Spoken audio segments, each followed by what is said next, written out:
All right, well, welcome to The Left Unsaid, where we rip out the existing infrastructure and replace it with the People's Wire, bring you knowledge day and night. I am sitting here in my living room with my son, Finn McElwee. Hello. My lovely wife, Meg McElwee. Hey, everyone. And I'm Patrick McElwee. We are coming to you after a little bit of a break. We were on vacation last week, so apologies for those of you who... Just on the edge of your seat, waiting for our next episode to come out. We know there's a lot of you, and so we really do deeply apologize, but we are back with an excellent interview, our very first interview this week, with our lovely cousin, Chiara Kimelia, who's going to bring us the on-the-ground report from her time canvassing for Zohran Mamdani for his epic, historic win in the Democratic primary for the mayoral race for New York City. So more on that later. And arriving back home, we did get hit by a superspreading event. We did. The family reunion, sadly. Nobody was sick on the actual vacation, I feel like, but everybody. The last day, some people were complaining of those sniffles, but we gather in one family's rental house for a meal every night. So that family is responsible for making like a meal for all 50 some odd people. And we think that perhaps that may have contributed to a lot of us coming back with COVID, which is why I sound a little stuffy. Meg, I think you got hit the hardest. I think I did. It's a descendant of the Omicron variant, is what we're led to believe. But although we have some older folks in our family, nobody really seems to have gotten it too badly.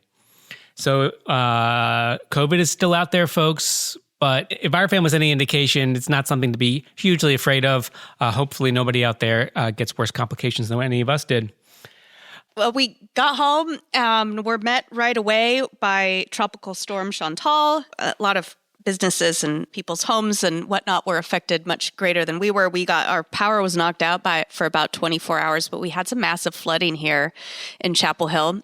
So that was unfortunate. We're really having to gear up the mutual aid around here in Chapel Hill. I feel like it's hashtag flood life in a lot of places. It's been pretty horrific what's happened in Texas and New Mexico as well. Hopefully not the new normal, but it seems like maybe it is. And for all those reasons, we took a break off last week, but we wanted to bring you a very quick update on what's been happening in the world since we were gone. We will do a more complete episode next week. We're going to do a quick update, and then we're going to kick it over to an interview with our cousin, Chiara, in just a second. But we have to let everybody know, if you missed it, you probably didn't, that Trump's big, beautiful bill, or as the Democrats call it, the big, awful bill, passed last week through the Senate, and then the House picked up the Senate version and passed that as well. So that has become a law of the land, very sadly, because it's going to kick off huge numbers of people from Medicaid. Yeah, 14 million people are projected to lose their Medicaid coverage because of this bill. That's awful. What is that, about 5% of the country, huh? Yeah. Oof. Also, they can give tax cuts to the richest among us, or I should say the richest above us. Here in North Carolina, our Republican Senator, Tom Tillis, did vote against the bill. He seemed to have been driven by concerns that North Carolina would be hit especially hard by cuts to funding for healthcare centers. But at the same time that he voted against the bill, he also announced that he would be resigning from the Senate, or rather he wouldn't run for re-election on the next go-round here in about a year and a half, which opens up a seat in the Senate. But I got to say, these Republicans, they never seem to be brave enough to stand up to Trump. It's like once they stand up to Trump, it's like Jeff Flake, if anybody remembers him from the House. He stood up to Trump, but also announced he was resigning immediately. I mean, can't they stand up to Trump and also run again? Yeah, I mean, we're glad to have him out. Maybe we can get someone better in there. But they do seem to have a significant lack of spine over there. With the big exception of Tom Massey, friend of the show. Well, he doesn't know about us, but we know about him. Republican who has been standing up to Trump on a number of issues and is continuing to run. He's going to face a MAGA challenger, and hopefully he looks like he might prevail in the Republican primary. So in addition to the Medicaid cuts and all the other bad things in this big, beautiful bill, and perhaps we'll do a future episode detailing some of those other things, but we're also tracking this enormous increase in funding to border enforcement and detention. In particular, there's $170 billion for border enforcement and detention, for that kind of police force that sometimes looks like a paramilitary force in this country, over the next 10 years, it basically gives ICE, that Immigration and Customs Enforcement agency that we've seen battling with people in the streets of Los Angeles and elsewhere, a budget that makes it the largest law enforcement agency in the history of the United States. It now has a prison budget that's larger than the federal criminal prison system. Experts who have looked at this estimate that that's going to allow them to hire 10,000 new ICE agents, and there are plans in the works to recruit those 10,000 ICE agents, the people who have been going around without badges, wearing masks, without identifying themselves, with $30,000 signing bonuses. So it's a pretty terrifying expansion of the policing ability of this government, which is justifying under immigration and border enforcement. Yeah. And keep in mind that ICE is basically Trump's shock troops. Like, they're the ones who are primarily carrying out his agenda. You're not really going to become an ICE agent unless you're loyal to Trump, or at least his draconian ideas of immigration. It is pretty concerning to have a wing of law enforcement that is basically just like loyal to one person and is carrying out such draconian policies too. I mean, it's definitely what we see in other places where there have been dictatorships. If you have an armed group that's basically loyal to you or maybe loyal to your party, that can be something that can be leaned on. I mean, I'm definitely like not one of these alarmists who thinks this is the end of democracy. I think there's been huge gaps in democracy in this country for a very long time, and a lot of that just comes from the oligarchy and the money there. But yeah, I certainly think that this is a terrifying development. Were Trump or people loyal to Trump to try to exercise that kind of power, this is the kind of force that they could lean on. Yeah, it's pretty terrifying. And we talked amongst ourselves this morning about how we really want to commit to get involved more on the ground in mutual aid and supporting our local community and the people who are currently being targeted by ICE. And let me underscore that currently, because, right now they're going after people who look like they are, Latinos, but who knows who they're going to go after next. First, they came for the Latinos. Right. So outside of the big ugly bill, Trump has also cut almost $7 billion in federal funds for public schools. For North Carolina, that means about $168 million. And all of this is going to be coming out of funding for programs for English language learners, before and after school care programs, free lunch programs. So yeah, I'm sure public schools right now are scrambling. Ooh boy, loving all the oligarchy. We are about 2 weeks after the U.S. bombed Iran, but it looks like, thank goodness, that is not escalating. So, hey, we have something to be thankful for, I suppose. Yeah, thank you, Iranians, for exercising restraint. And I guess, again, acknowledging that Trump doesn't seem to have the bloodlust that some of his predecessors did. While he's willing to inflict huge casualties and he's willing to support the Israelis in an ongoing genocide, he does at times pull back from deeper bloodletting in other countries. Yeah, but at the same time, I think he wouldn't have done that if Iran hadn't exercised extreme restraint in a manner almost no other country would, I don't think. So, like, not too much credit to him. Well, I don't know. Did you see that Netanyahu, when he visited Washington, D.C., provided Trump with a letter where he apparently is recommending him for the Nobel Peace Prize? Yeah, wow. I imagine you getting nominated by a war criminal. I mean, literally someone charged with war crimes for the Peace Prize. Someone currently committing genocide. Yeah, someone currently committing genocide, child killer, nominating perhaps a child sex offender. Who knows? We don't have the Epstein files released, but for the Nobel Peace Prize. I think it's actually helpful because if he wins the Nobel Peace Prize, we'll know we're living in the upside down.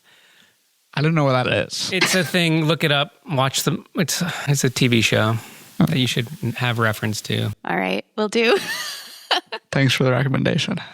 And we're also tracking the possibility of a 60-day ceasefire in Gaza. Trump has certainly been teasing this. It seems that Hamas and Israel are negotiating it. Hamas has not been willing to have a temporary ceasefire in exchange for the release of hostages, but it seems like maybe they've changed that negotiating position. So we're all hopeful to see at least a pause in the violence, hopefully an end to it soon. However, they are making moves to create a, quote, humanitarian zone, which is a misnomer, I believe. They say they want to concentrate the population in this humanitarian zone. Interesting. Into camps. I think we might have a word for that one. Concentration camps? Yeah, it's an obvious war crime. To use humanitarian aid to move populations is completely against the Geneva Conventions because it's hugely dangerous. So the idea is that people voluntarily go into this area. They are searched and allowed in and then not allowed out of this area. All right, literally Sounds camps. like prison. Yeah, or like, the United States had this policy of strategic hamlets in Vietnam where they rounded up villagers and forced them into strategic hamlets. And the Nazis did it with concentration camps. So it's a pretty horrific tactic. So hopefully we get a ceasefire before all that and stop more and more horrors from happening. Right. And before these folks, if they do end up implementing this idea and moving them into these concentrated zones, it seems that their ultimate goal is that that's a simple stopover point before pushing them or moving them into another country as a way of ethnic cleansing. And just, getting rid of Palestinians on that land that they so desperately want to hold. Yeah. Well, amidst all this horrible stuff happening, there's a light in the darkness. Zohran Mamdani, who we've mentioned before, is now the Democratic nominee for mayor of New York. Won more votes than any Democratic nominee has ever won for mayor of New York. Yep, over 500,000, I believe. And, there's been a lot of national talk about him because it kind of represents this fight between he calls himself a democratic socialist, very open about that. Leftist, progressive, for the people Democrats versus old guard, Chuck Schumer style, for the billionaire Democrats. So that's heating up where, it's very likely that he's now going to be the next mayor. Usually the Democratic nominee is the next mayor in New York. And we've even seen, Trump call him a communist. Recently, Trump has threatened to take over New York if he becomes the mayor. No idea how that would work, but there's definitely a lot of discourse around that. So we're going to now go to an interview we have with my cousin Kiara, who was on the ground canvassing for Zohran a few months ago. Yeah, we really wanted to talk to Kiara because we wanted to understand this upsurge in support for a socialist run by the Democratic Socialists of America for mayor of New York. All right, let's jump over to Kiara. We have made our first interview a member of our extended family, our cousin, Chiara Kimelia. Yay! Welcome, Kiara. Welcome. Thanks for having me. We are all here in Delaware on vacation for the 4th of July, and we thought it would be a great time just to connect, see what's going on with you, because you're a rising sophomore at Dartmouth. Yes. The daughter of my first cousin. So we get to watch you grow up alongside Finn. And it's really lucky that we get to do this. We do a family vacation every year for a week. Yeah, it's really awesome. So Kiara, you recently hit the streets for somebody that we are familiar with, and I think probably most people listening to this podcast are familiar with. Who was that? Zohran Mamdani. Woo! Yay! Congratulations on the big win. Thank you. So you were canvassing for him. Yes. How did you get involved with that? Well, I came back for my first term at college. It was after the election too, the presidential election. And I was just realizing how disconnected I was. And you grew up in Manhattan. I did. Yeah. I was home for spring break. So this was in March. So I read up on all the mayoral candidates. I wanted to canvass for someone, and I picked Zohran. And this was back when he had just gotten enough signatures to be on the ballot, but like they were still doing street petitioning. So it wasn't canvassing yet when I started. So I just was like on the street in the park asking people to sign to get Zohran on the ballot. And I didn't really know what I was doing. But then I was like talking to the organizers, and they said, when you come back from school in June, we'll need like a final push. So come back and canvass then. So I did. And so I did it a handful of times after that. So Kiara, what's the community vibe? Like, would you say that you are one of the younger folks? I think, well, it was definitely like a younger crowd, but I was definitely one of the younger ones. A couple of my friends from high school did it with me as well. And then like, I did it with my friend's friend from college, and then he invited his friend who just finished high school. So I think he's the youngest person that I knew of. Oh, actually, this woman brought her daughter. So there was like a 6-year-old canvassing. So was this your first election? Like your first time voting in an election? No, I voted for the president. Oh, that's right. My first happy election. So voting for president wasn't a happy election for you? No. Can you say more why? Well, when it was still Joe Biden, I didn't want to vote for him. And I was telling my family I was going to vote for Jill Stein. I then decided to vote for Kamala Harris, and it didn't work out. We went through a similar process, I think, in our house. Were you guys Jill Stein supporters? I really liked Cornel West. I like that guy. But in the end, I ended up voting for Kamala Harris. Finn, you didn't get to vote yet. Yeah, I don't know. Jill Stein to me seems like kind of a grifter, kind of shows up once every 4 years and then doesn't do anything else.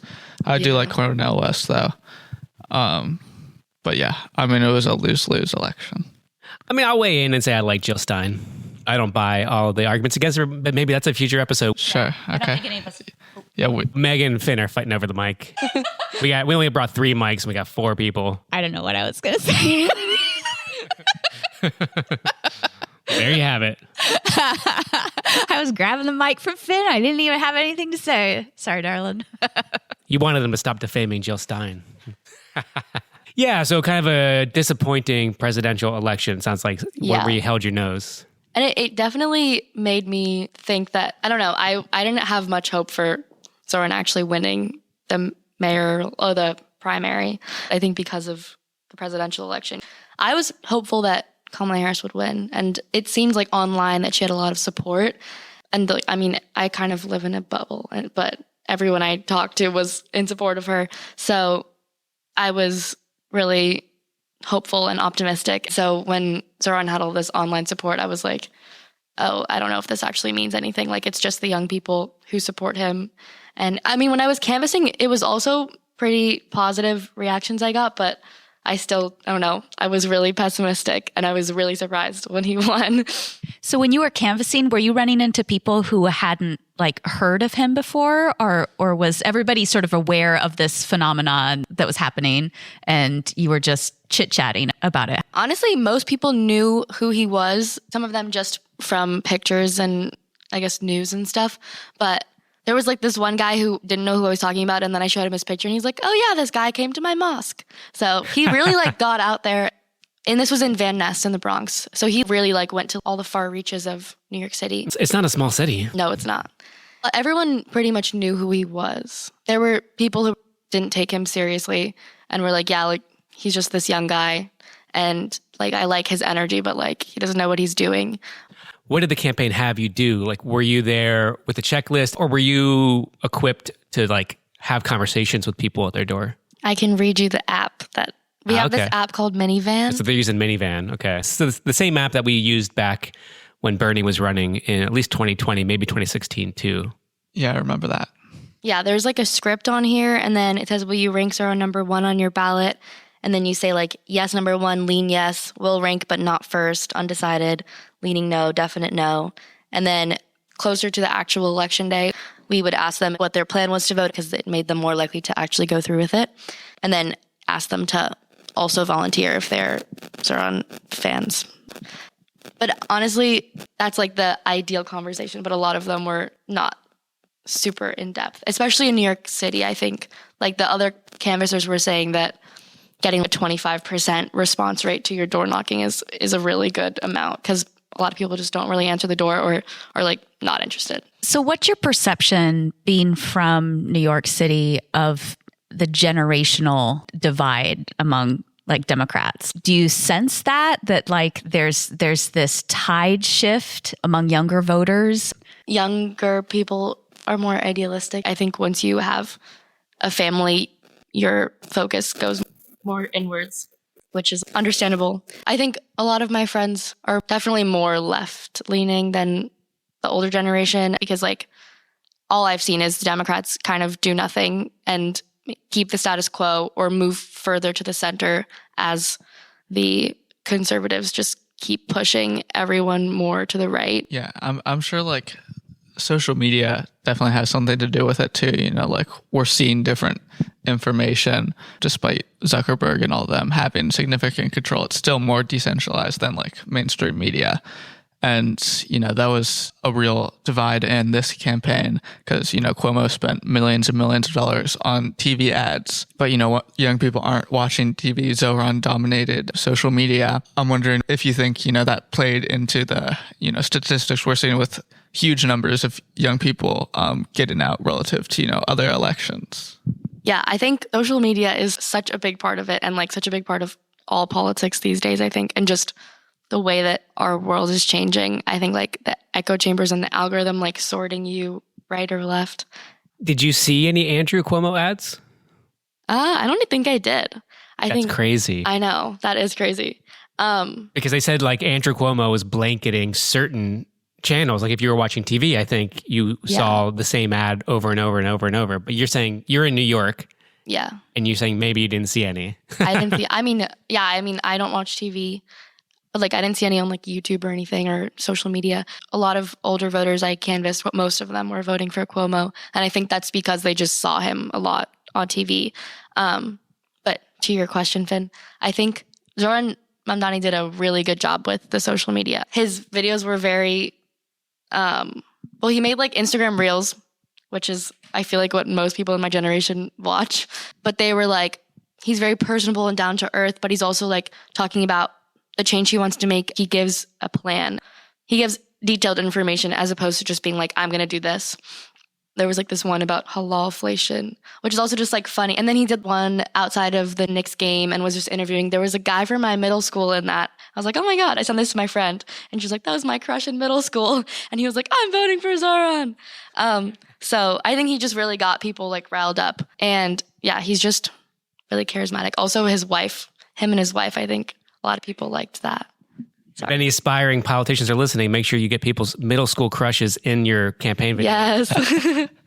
So you mentioned, you know, he would always talk about his plan, right? Clearly, he had a couple of things that he would always hammer on. He was very disciplined in his message around affordability. But, you know, a lot of what we're seeing now is Democrats are trying to be like, sure, you know, this was obviously successful, but what we can do is we can just like do the social media, do the like, yay, excitement, maybe copy some of the like canvassing stuff, but, you know, we don't have to do these policies. And I was wondering what you think about that, if there would be this much excitement if he didn't have this relentless focus on affordability, and what you think of his policies in general. Okay, to the question about copying his strategy, I think that the volunteers, the canvassers, were such a big part of his success. And I think that they wouldn't come out in the numbers that they did come out with, like the excitement that they came out with, if they didn't support his policies. And so I think that like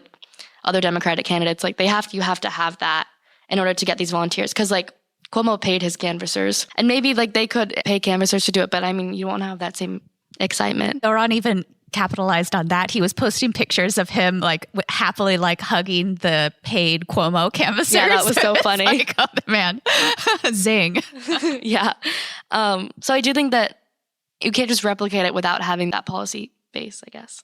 But actually, I don't necessarily agree with all of his like his advertised plans. My dad and I talked about this, and we were talking about his policies, and I think that I really like Zohran Mamdani as a candidate. I like what he's thinking about. He seems like he would be a good mayor and like a good leader. And I was also just sick of like the same old people. And so I think that he'll make good decisions, but I don't know if his policies will actually, like the ones that he's ran on, will actually happen. And if they do happen, if they'll actually be successful. Like the city-run grocery stores, I don't know. My dad was saying like you could use that money in better ways, like subsidizing grocery stores that already exist instead of like having the city start new grocery stores, because it seems like the city's not very good at running things like that. But then I was talking to someone else in my family, I forget who, and they were saying that we already do subsidize grocery stores and they just pocket the money. So that didn't work. So Yeah, I think like the point of that is like he said like one in every borough to start with like a trial period. And yeah, I guess the counter argument to that is we're subsidizing grocery stores now and it's like twice as expensive as this pilot program would be. And if that's not working, if people are still struggling to pay for groceries, we might as well try something new. And I think, like you said, a lot of people are voting for change. You know, that's a lot of the reason why I think Donald Trump won. People were voting for change. Yeah, so tell me the atmosphere before he came along. Were people fed up with the status quo? Like, what's the energy around that? I mean, everyone hates Eric Adams. He didn't really do much. I don't know. He just like added more police. There was a higher amount of cops in the subways. And I think since COVID, homelessness has gotten a lot worse in New York. There was a lot of like people getting evicted and stuff, and just the cost of living. Everyone has been talking about just how expensive everything is. Like coffee, it's like $7 to $9. It's insane. Like I came back from school and I went to a coffee shop and my like coffee and pastry was like $17. And there's like tipping and I don't know. Everything is just really expensive. He was running on affordability, and that's the biggest thing on New Yorkers' minds, I think, just in your day to day. It's so universal. Well, I was interested to ask you because you've had a very interesting young adult life so far. You went on a globe-spanning trip instead of going to college after you graduated high school, right? Yes. How many countries did you visit? 14. How long did that take you? 9 months. Wow. And who did you go with? I was alone. So you went alone by yourself for 9 months all around the world. What continents did you visit? South America, Europe very briefly, Asia, and Oceania. Wow. Yeah. And what happened? Like, what big global events happened while you were traveling? I mean, October 7th was my first month. So I was like away for the beginning part of all of the, like all the protests and everything. The Columbia encampment, all of that happened while I was away. It was weird being away from New York when all that was happening.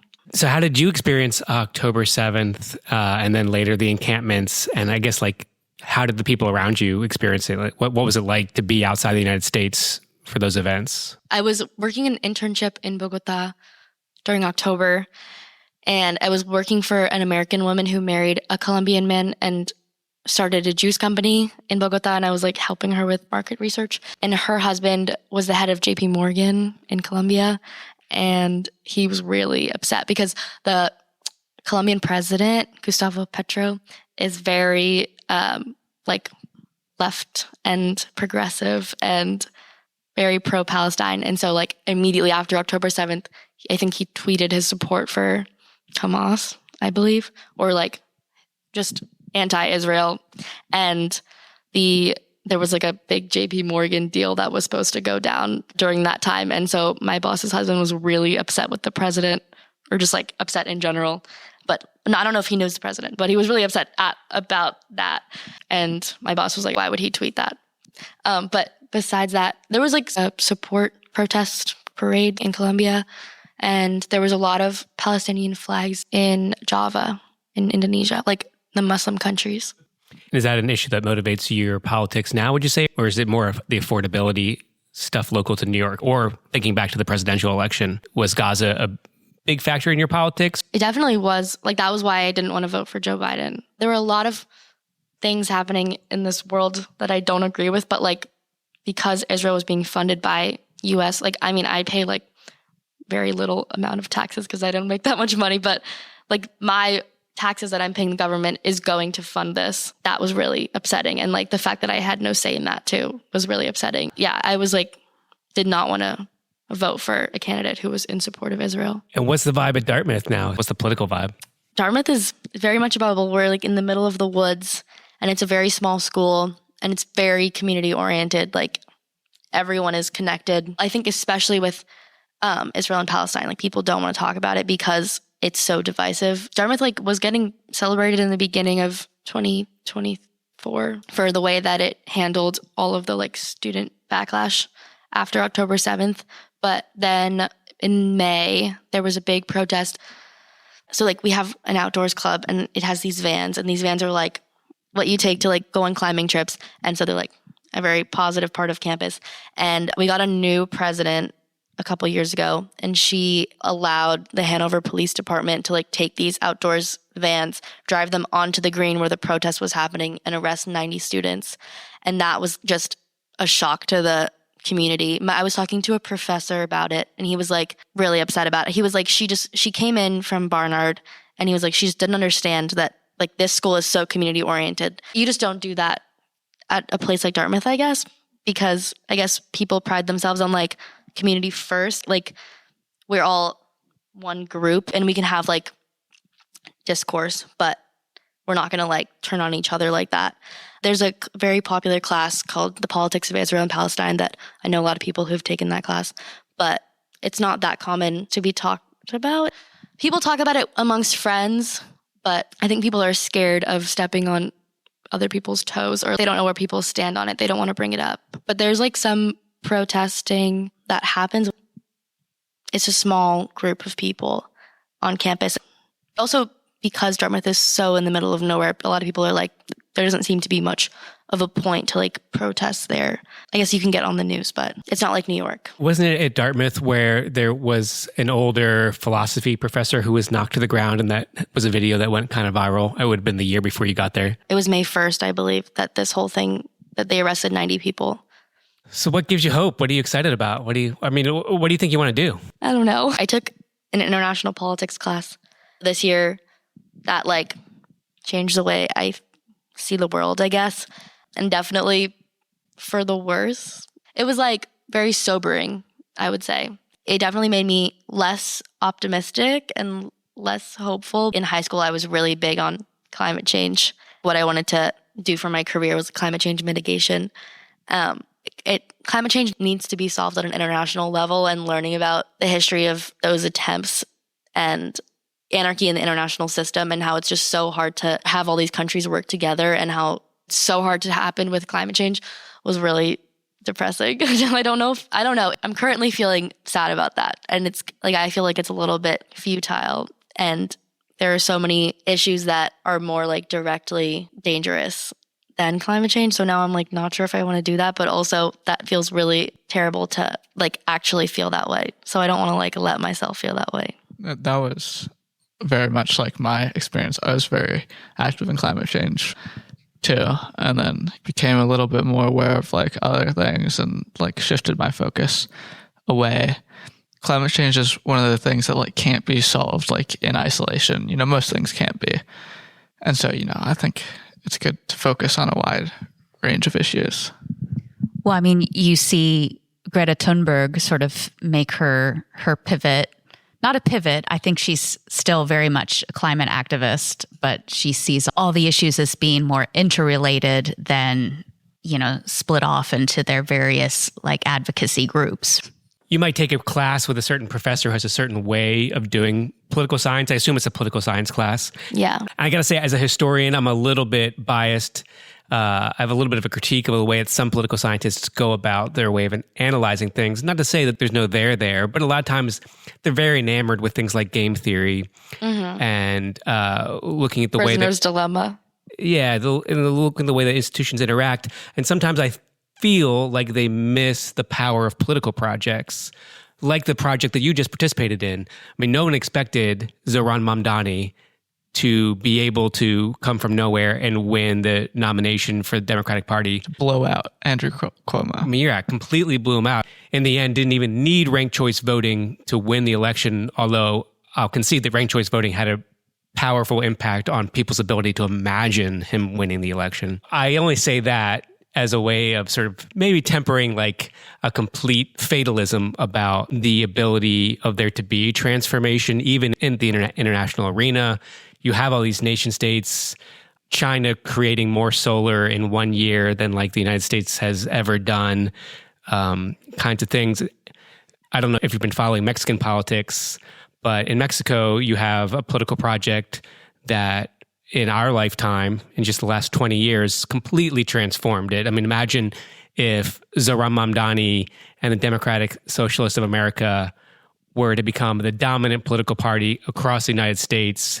The Democrats and the Republicans ran a presidential candidate together and only managed to get 30% of the vote, while Mamdani's party got 60+% of the vote. That's what happened to Mexico. And I don't think there was any political scientists with their game theories who predicted that that was going to happen. That would be my advice to somebody who's just taken an international politics class and feels fatalistic about the state of the world. That's good to hear. And, you know, they're within inches of passing this big, ugly bill. Probably passed by the time we've published this podcast, sadly. Yeah. It's not wrong to be a little bit concerned about where we are. Sure, I'll concede. Yeah, But- not that there's no hope for the future, I guess. There's little glimmers in the dark sometimes. We are still alive and we can still change things. Yeah. Well, thank you very much, Kiara. Is there anything else you wanted to talk about, or should we get back to the pool? Not that I can think of. Thanks for having me. Just thank you This for is coming my on. first podcast. Whoa! So we're your first podcast and you're our first guest. Yay. Yeah. Thank you, Kiara. Thanks, Kiara. Oh, that was fantastic. Now, for those of you who have stuck around and listened to our conversation with Kiara, we'd like to bring you a little bit of good news to end out the episode. And again, we'll be back next week with a more packed episode on the latest political news here on The Left Unsaid. If you enjoy listening, make sure you give us a like or a subscribe. We'd love a rating or review. We're trying to reach more people as we keep doing this thing. We're 12 episodes in. We feel like we're staying committed, and we'd love to have your support. Let people know about us. Make propaganda for us. We really appreciate that. And we wanted to let you know that we're pretty excited about some events happening here in North Carolina. The Democratic Party just passed some pretty exciting resolutions. Finn, you want to describe them for us? Yeah, they passed a couple of very surprising and great resolutions. One of them calls Israel an apartheid state that's committing genocide and calls for a full arms embargo on Israel. And there's another that bans billionaire and corporate money in Democratic primaries, which, you know, it could be pretty big and allow more candidates that actually speak for the people to be Democratic nominees in the state. Yeah, I like that resolution called the People's Primary. That seems pretty structurally important. If we can get big money out of primaries here in North Carolina, because, you know, just here in our congressional district, we saw crypto money come in a recent election where we had a young Muslim who would have been a member of the squad, Nida Alam, get outspent massively by crypto money-backed candidate, who's currently our representative, Valerie Fouchi, who then later went to meet with Netanyahu in the midst of the ongoing genocide. There's a picture of her standing right next to him, I think in early 2024. And we know that crypto money, which actually came from Sam Bankman-Fried, who's now in prison for fraud, was closely allied with Israel money and with AIPAC. And unfortunately, Valerie Fouchi has known where her political toast is buttered. Although lately she's made some noise against Islamophobia that's been directed against Mamdani. And she actually co-sponsored the War Powers Resolution Act that says that Trump has to get congressional permission before going to war with Iran. So I do think she is feeling the pressure. This groundswell of right, like people want money out of politics. Yeah. And you saw that, like, that is a huge reason I feel like why Zohran won, just a resounding win, because people are sick of this. And they're sick of Israel having so much influence over our political system and our politicians. Yeah, I mean, this kind of local electoral reform is hugely important to allow candidates like Zohran to have a chance to win. Because, you know, Zohran was massively helped by new system in New York. It's only been used a few times, which is ranked choice voting in the Democratic primary, as well as matching funds, which matched every dollar that New Yorkers donated to him. It matched at $8, which is pretty huge. And also they have a limit on how much you can spend in elections, which is good for candidates like Zohran. It didn't stop Cuomo from outspending him, his super PACs from spending millions and millions, $25 million. But these kind of resolutions are hugely important to allow future candidates to rise up. So we'll put some links in there with the people explaining how they did it, and maybe we'll get somebody on the program here to explain to us. But if you're in a different state and you'd like to see an example of what can be done within the Democratic Party, I mean, maybe we can even take this thing over. Check out what they've done here in North Carolina. All right, anybody got any recommendations before we go? I got a good book that I read on vacation. It's called Against the Loveless World by Susan Abdulhawa. It is a work of fiction, a novel. It's about a Palestinian woman, and it is fabulous. I found it to be a good reminder to not just read nonfiction. I can get mired down in news, in history, but it is so humanizing and just heart-wrenching to sit down and just let a story sort of take you in and move you along emotionally. And I highly recommend this book to anyone. It's a page turner, and you'll learn a lot about Palestinian culture and whatnot while reading it. I'm looking forward to reading that one too.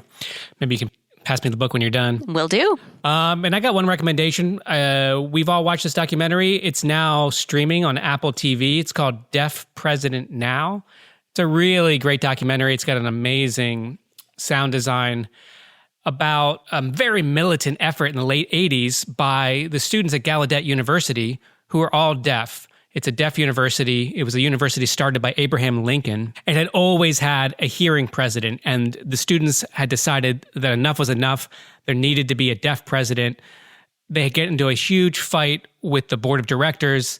It's a wonderful thing to watch. It takes place over just the course of a week.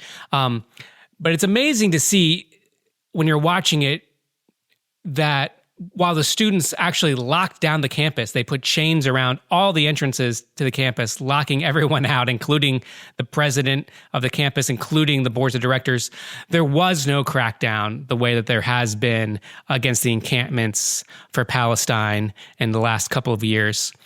But it's worth watching what militancy can accomplish, especially when there's at least some level of tolerance for what the students are doing, as there should be, and as there hasn't been lately in the protest for Palestine. But I highly recommend it. Deaf President Now. Great 2 hours of your time. See you next time. See you next week. Take care.